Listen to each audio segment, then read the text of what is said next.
dari para Datul Arifin yang akan memandu Anda selama 15 menit ke depan untuk membedah sesuatu yang sering kita dengar namun jarang kita pahami akar terdalamnya ilmu hukum. Mungkin kita sering melihat hukum hanya sebagai tumpukan berkas atau ketukan palu hakim. Namun, tahukah Anda bahwa dasar dari semua itu berawal dari sebuah mata kuliah pembuka yang disebut pengantar ilmu hukum?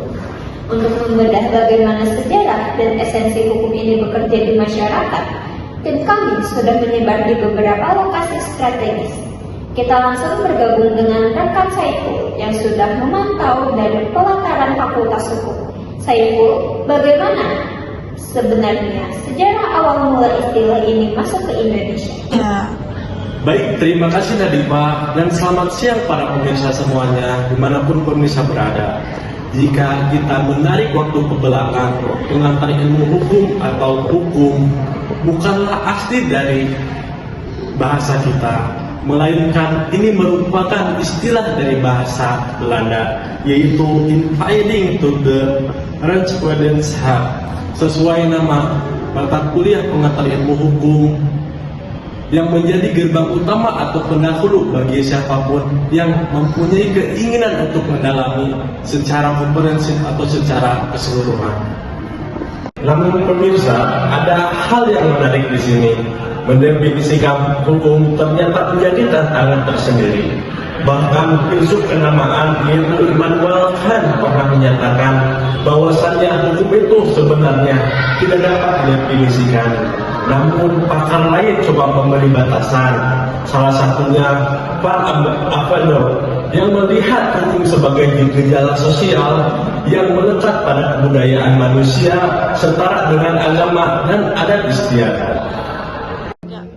Baik pemirsa semuanya, di sebelah saya sudah ada Pak Alpin. Pak Alpin merupakan ahli pengamat hukum. Pak, jika kita merujuk pada definisi Utrecht, beliau mengatakan bahwasannya hukum itu harus memiliki elemen ketaatan. Menurut Bapak sebagai ahli pengamat hukum, seberapakah krusial hal tersebut bagi masyarakat kita? Oke, Pak Saiful izin menjawab ya. Jadi itu sangat krusial Pak Saiful. Karena Utrecht memandang hukum itu sebagai himpunan petunjuk hidup dan perintah serta larangan yang menjaga tata tertib. Jadi oleh karena itu setiap pelanggaran harus bisa memicu tindakan tegas, entah itu dari pemerintah tersebut ataupun dari sang penguasa. Jadi begitulah Pak Saiful. Baik, terima kasih Pak Alpin atas waktu dan jawabannya. Saya kembali. Menarik sekali pemaparan Pak Alpin. Jadi berpisah, poin utamanya adalah hukum bukan sekedar nasihat, tapi kumpulan peraturan dengan norma dan juga sanksi. Persis seperti yang ditegaskan oleh Sultan Muhammad Amin Nasution. Namun, sebelum kita melangkah lebih jauh ke bagian teknis, kita perlu tahu bagaimana hukum ini mewujudkan dalam wajah yang berbeda-beda di tengah masyarakat. Rekan Siti sudah berada di ruang literatur untuk membedah sisi ini. Siti, silakan. Terima kasih Nadifa, melanjutkan pembahasan tadi. Di sini saya mau menemukan literatur yang menjelaskan bahwa hukum memiliki banyak fungsi. Ia tidak hanya tampil sebagai ilmu pengetahuan, tapi juga tampil sebagai kaidah, disiplin, dan proses pemerintahan. Bahkan dalam keseharian, hukum hadir sebagai jalinan nilai-nilai yang membuat perilaku kita menjadi ajak atau teratur. Sekian yang dapat saya sampaikan, saya kembalikan kepada Nadifa. Jadi, hukum adalah jalinan nilai yang menghidupkan masyarakat. Terima kasih Siti. Sekarang, mari kita bicara soal fondasi atau rule dari hukum itu sendiri, yaitu asas-asas hukum. Untuk laporan ini, rekan Chandra sudah berada di koridor pengadilan. Chandra, apa yang bisa Anda laporkan dari sana? Terima kasih Nadifa. Di balik setiap keputusan yang diketok di ruang sidang di belakang saya ini, terdapat asas hukum yang menjadi landasannya.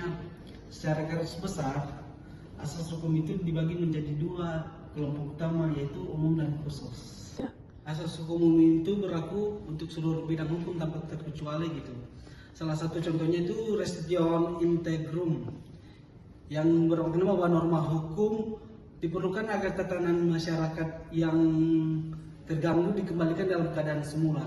Sedangkan asas hukum khusus itu hanya berlaku pada bidang tertentu seperti pasta sun servanda dalam hukum perjanjian, di mana sebuah kesepakatan itu mengikat layaknya undang-undang bagi pihak-pihak yang terlibat di dalamnya.